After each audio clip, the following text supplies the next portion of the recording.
qualities such as like screaming and yelling, and nothing was ever their fault.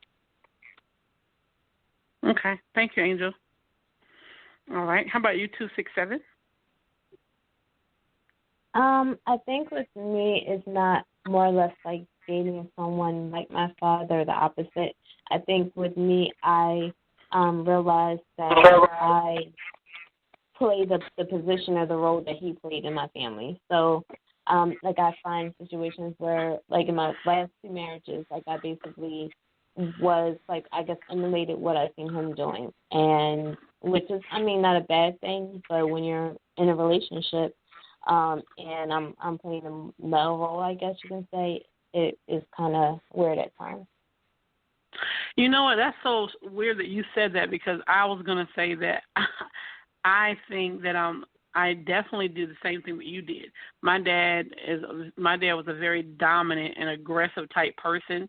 My mother, an extremely submissive person, and I think I've always just hated the submission part, because he used to talk shit and be very loud, and you know, it was whatever he said, and that's all that went. And I always said, oh, you'll never do me like that, and I'm not going to go for that. And so in relationships, I've got people that's been like him, but I've been like him too. And that's the struggle, because everybody can't be the boss. So, yeah, definitely. Right. And it's amazing, because I never really even realized that. And so I started researching this information, like, definitely, I think I was a daddy's girl, and I definitely probably had some issues, because this is psychological, what you actually learn, because especially growing up in a home with your dad, you know, this is who you see every day. And I know of a lot of guys say they take their daughters on dates and they show them, because they want their daughters to understand this is how a man actually treats you. We learn a lot from the people that are in our lives, whether it's our mom, our dad, our grandparents, our older siblings. You know, we learn a lot. This is what structures our life, our molecular buildup, and this is why we are some of the ways we are. So it's definitely not to be taken lightly. All right, how about you, 8982? Amanda, go ahead. Well, as I already said, that my first husband was just like my biological dad. And my second husband is more like my stepdad, who is opposite of my biological dad. Mm-hmm. So I apparently married both of my fathers.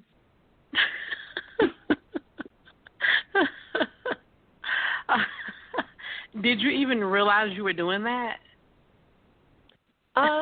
You know, I didn't realize that my first husband was like my biological dad until I was watching my husband and my stepdad interact.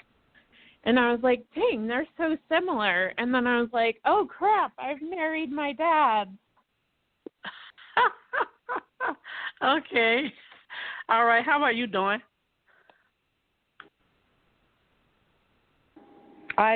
Well, actually, I guess I became more like my mom and was the submissive one, and my wife was exactly like my dad. And then, but now, hell, I'm 40-something years old, and I just said, I'm not going to be that way anymore. And now I think I'm stronger, and the people I tend to date now are healthier and aren't as domineering and can compromise and actually have the ability to show emotion and can conversate.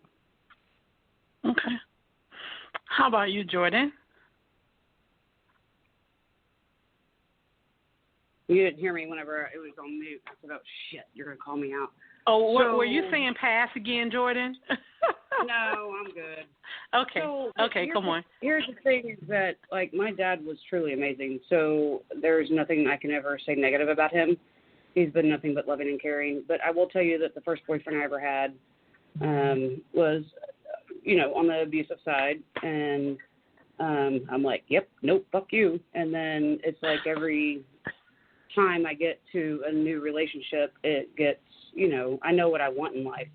And, I have kids and I have now an ex-husband, but he's truly amazing. And, I know what a man should be and what it entails. And so that has taught me to, whenever you look at somebody and that's not what you're getting, then you're like, nope, I'm going to pass the cookie. Okay. How about you, Kay?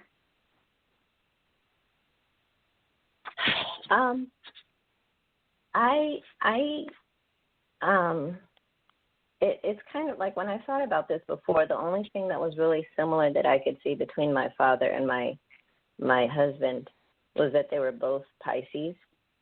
I don't think that I married my father. I do think that growing up with my father helped me to know the type of, I guess I could say husband that I wanted to have. I wanted a husband who was going to be in the house who would help me raise our children because that's how my father was for me. But as far as personality and character, I wouldn't say that they were anything alike. Okay. All right. Well, definitely thank you for that. And we're going to close out tonight by allowing everyone to just share one thing. One thing about the reason we do these calls is because we know that people go through things. I've been in the field of working with people for almost 20 years, and you'll be really amazed how many women that I've talked to that have been through oppression, depression, and some of the main reasons is because, guess what, people are going through it alone. And I know that it's not always easy to open up to people because no one trusts anyone. And then we live in a day and time, well, it's just really hard to trust people anyway. So these are just more opportunities where we can share information with complete strangers and can be able to help in little ways, and people can still be discreet. That's why, like I was saying to you, Jordan, anyone that dials in, if you don't want to say who you are, that is fine, because we know that privacy in America does not even really exist anymore, as we talked about on a recent call before. But what we do know is some people are daddy's girl or mama's girl, and there's nothing at all wrong with that, because it's great to have good, nurturing relationships with our parents, our guardians, and those who help us to become our greatest selves. And at the same time, we also know that some of us have grown up with issues with our dads, with our moms. I recently met a lady through someone else that wrote a book called Motherless Child or something like that, and she wrote a book basically how she was traumatized and abused by her mom. And, you know, she's an adult now, and it still affects her. She just really had a hard life, and you just never know where people are in life or what people are going through. So if you don't mind, if you can share one tip or one encouragement to any woman that listens to this call that may have daddy issues, that may be going through something right now, that may be in an abusive relationship or a bad situation, and all her life she's been struggling and she's been dating her dad, and it has been a good situation. What tip would you give her tonight as we close out tonight? We're going to start with 448, and if you don't have a tip, that's fine. But if you do, there's anything that's on your heart that you want to share, now is the opportunity.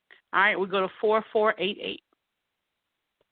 All right, so this is Angel, and I just want to tell you, like, as an adult, if you haven't talked to your dad recently, maybe give him a call and tell him how you feel and talk about growing up and see if he's changed a little bit. Maybe if you feel like your dad has changed, then you won't follow those bad aspects anymore. Okay. Thank you, Angel. How about you, Dawn?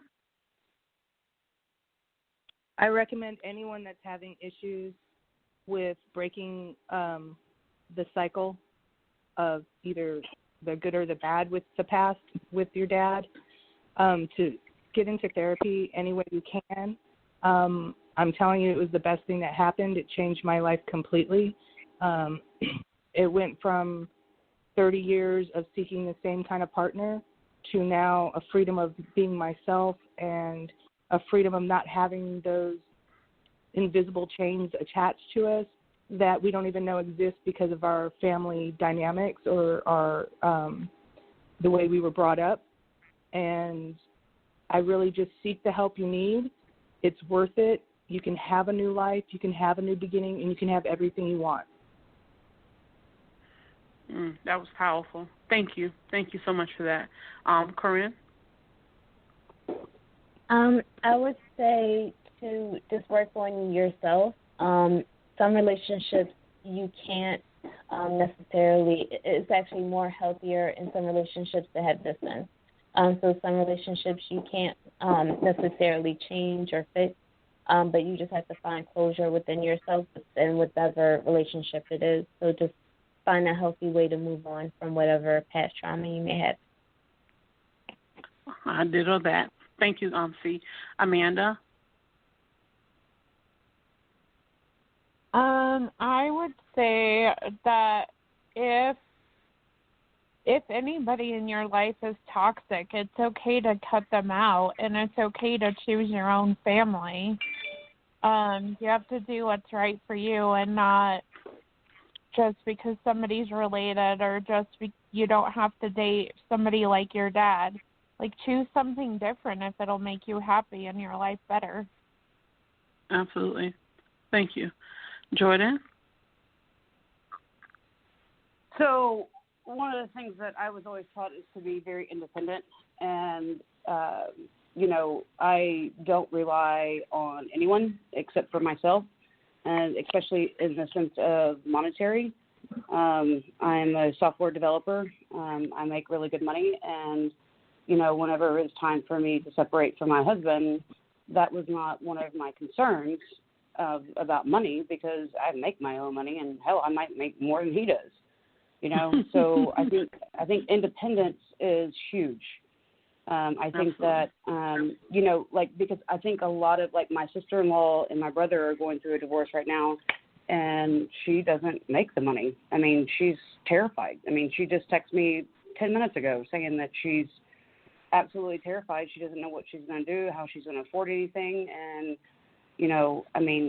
she is from Laredo. She's Hispanic. She didn't have the college education or boarding school education like I did, and I had backing, but I was able to make something out of myself to where, I don't have to rely on anybody, right? So I think that right there in itself is the most important thing, is that if you can rely on you and don't have to rely on anybody, you don't have to take anybody else's shit, right? You're like, screw it. Absolutely. Here's my own Thank car. you, Jordan. Thank you, Jordan, that wanted to pass early on me. I appreciate that. All right. You're welcome. Okay.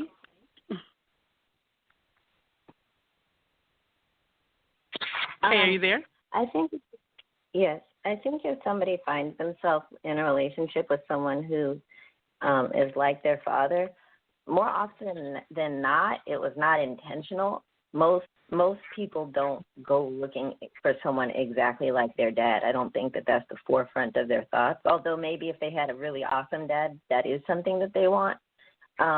But most people don't say, I'm going to go look for my dad and marry him. They don't verbally say that. So if you are marrying someone who is like your father and that's something that you don't want, then, and you didn't consciously make that choice, then it's stuck somewhere behind your thoughts in your subconscious, right? So the only way to get that out and to deal with it and handle it so that it doesn't happen again, because it will happen over and over and over again, is to get counseling so that you can become aware of the choices that you're making that you're not even aware of. Thank you, Kay.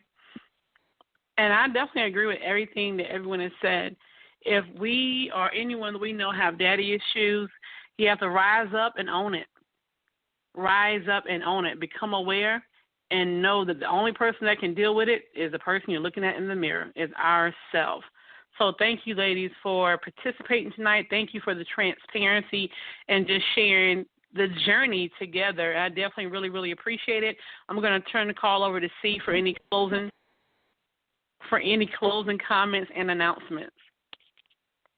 I just want to thank everyone for calling in and participating, everyone for listening, and also just to remind everyone, like Tawana said at the beginning of the call, just to make sure to follow us on Instagram, and if you have any suggestions, definitely send us a DM, and that's Real Girlfriends and the number 7. Real Girlfriends and the number 7.